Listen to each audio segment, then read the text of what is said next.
Hi friends, Allie here. In today's tutorial, I'll be showing you how to crochet the Cloud Nine headband. This headband is made with super bulky yarn and a large hook, so it works up really fast. It's also super warm and cozy and perfect for winter. It features the berry stitch, which is this beautiful puffy stitch that creates this great texture, and it kind of looks like a cloud. This pattern includes 8 sizes ranging from baby to adult. I'm going to be making the adult small size in today's video, but you can follow along no matter what size you're making. So let's head over to our size chart and our supply list and let's get making. Here is our size chart. So you'll see in the first column is all of the different sizes that you can make. In the second column is the headband circumference, and that's going to be about 1 to 2 inches smaller than the head circumference, and that just makes up for any stretching.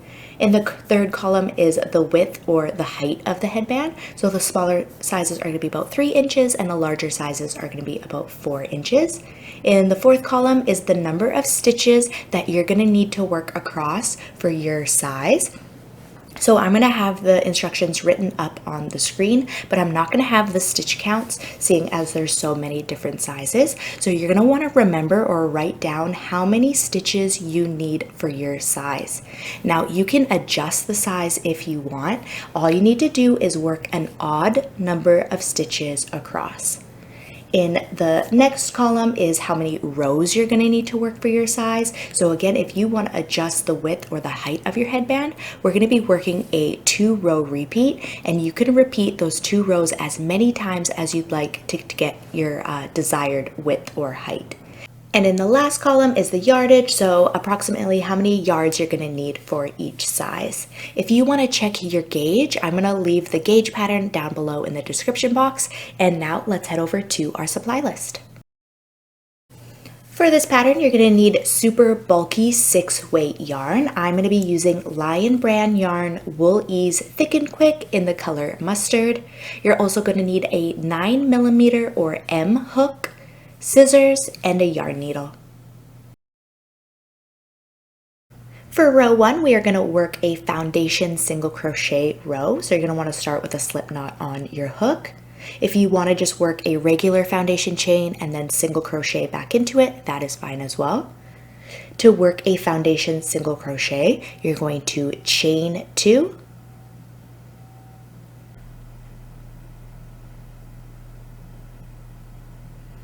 insert your hook into the second chain from the hook, pull up a loop, yarn over, pull through the first loop on your hook, and there we just created our foundation chain. Then yarn over and pull through both loops on your hook, and there we just created our single crochet. So we just worked our foundation chain and our single crochet all together in one stitch.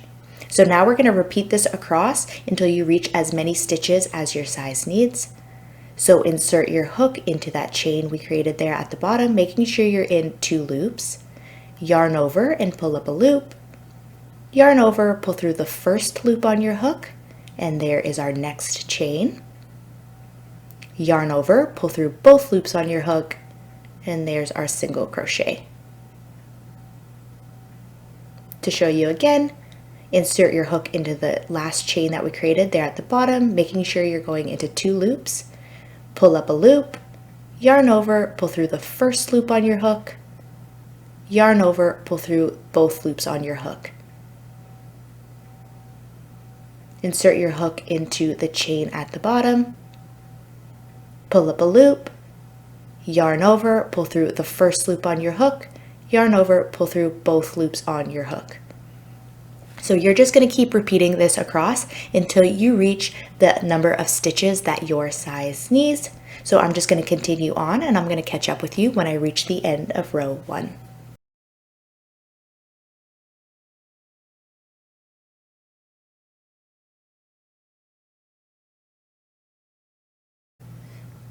So I'm just coming up to the end of row 1. So you should have as many stitches as your size calls for. And this is what we're looking like so far. So now we are going to chain 1 and turn. Now that chain 1 does not count as a stitch, so we're going to be working our first stitch into the last stitch from the previous row. So for row 2, we're going to start off by working a single crochet. So insert your hook, pull up a loop, yarn over, pull through 2 loops. Into the second stitch, we're going to work a berry stitch. So this is going to give us that puffy stitch.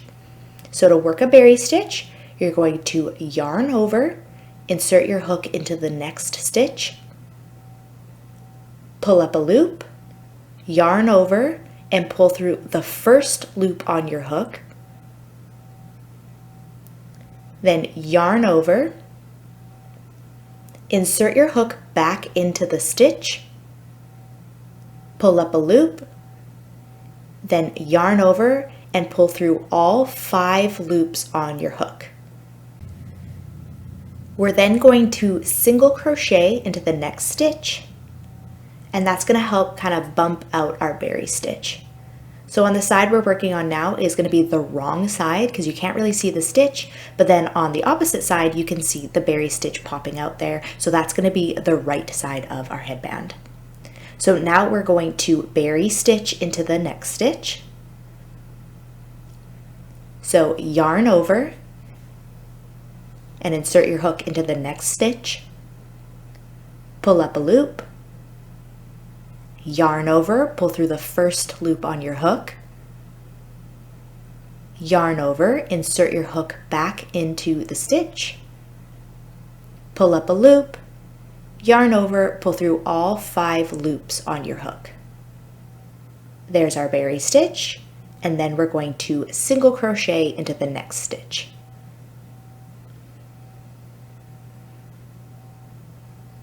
So there you can see our berry stitches popping out on the back. So we're just going to repeat those 2 stitches, berry stitch, then single crochet all the way across for our headband. I'll show you one more time how to berry stitch. Yarn over, insert your hook into the next stitch, pull up a loop, yarn over, pull through the first loop on your hook,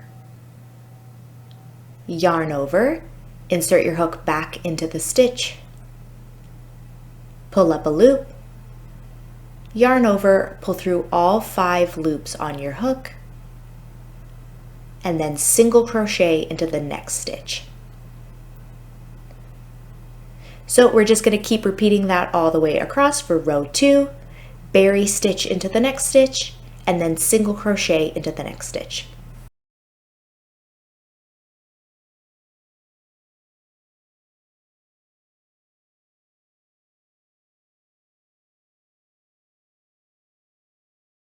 So I'm just coming up to the end of row 2, and your stitch count should be the same as row 1.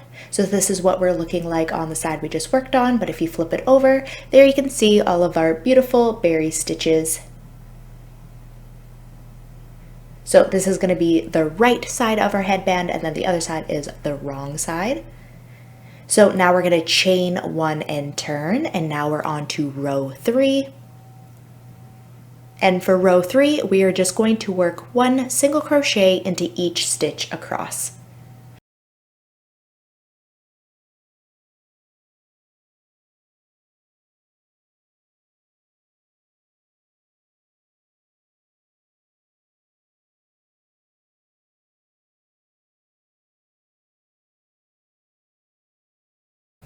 I'm just coming up to the end of row 3, and this is what we're looking like at the end of row 3.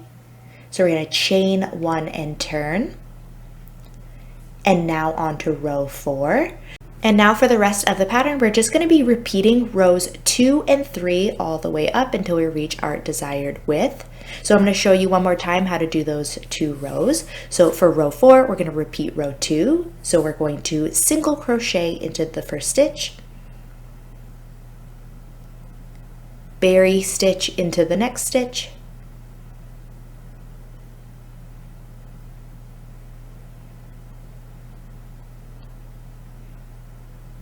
then single crochet into the next stitch, and then we're just going to berry stitch into the next stitch, single crochet into the next stitch, and repeat those 2 stitches all the way across for row 4.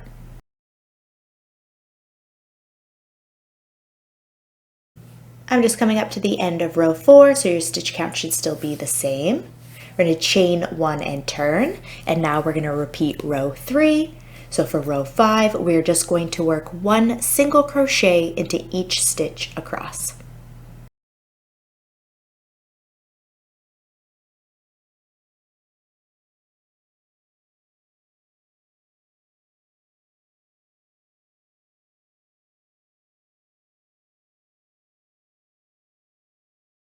So I'm just coming up to the end of row 5, and this is what we're looking like so far. So if you are making the baby to toddler sizes, you can stop here and move on to the closing and finishing. I'll put a timestamp down below for where we start that.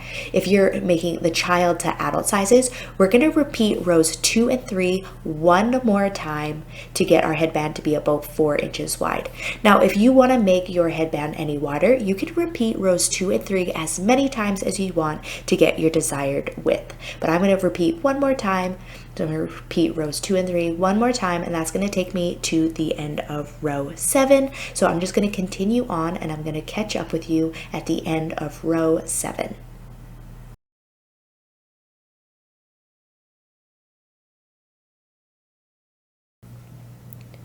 So I'm just coming up to the end of row 7. And this is what my headband is looking like so far. So again, if you want to keep repeating rows 2 and 3 to make your headband any wider, feel free to do so, but I'm going to stop here. So here is the right side of our work, so you can see all of the berry stitches puffing out on this side. So I'm going to grab my scissors and I'm going to cut off my yarn, leaving about a 12-inch long tail. So I'm going to chain one here and then cut off my yarn.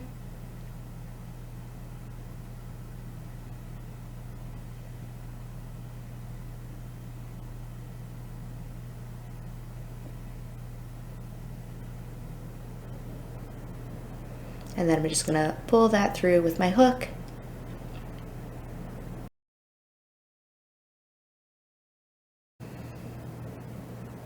Now I'm going to show you how to sew up your headband so it has that knotted front. But if you wanted to just have a regular straight headband, you could just sew up the ends of the 2 short ends of your headband together just normal. So then you just have a normal straight headband. But I'm going to show you how to do it with the knotted front. So you want the texture of the berry stitches to be facing up. And then on the 2 short ends, you're going to pinch the ends together and then interlock them. So almost like the side on the left looks like a C, and then the other side looks like a backward C, and then you're going to interlock them like so. And then we're just going to grab our yarn needle and we're going to sew our tail end through all those layers that we interlocked, and that's going to create our knotted front look. So just like so. So you're going to want to grab your yarn needle and thread it through.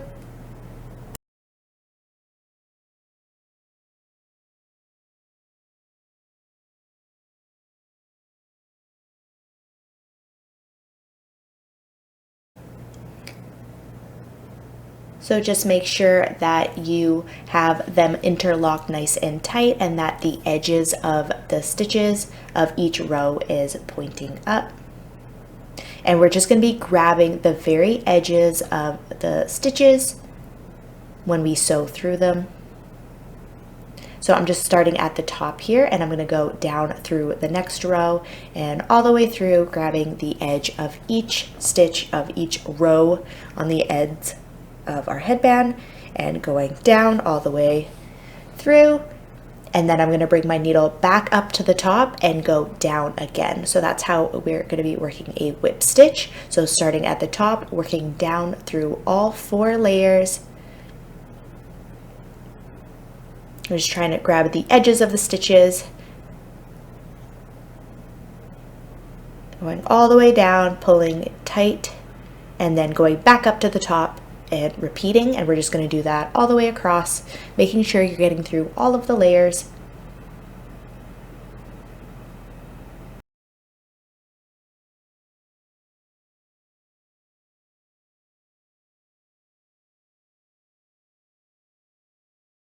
So I'm just going to do it one more time on the very edge there.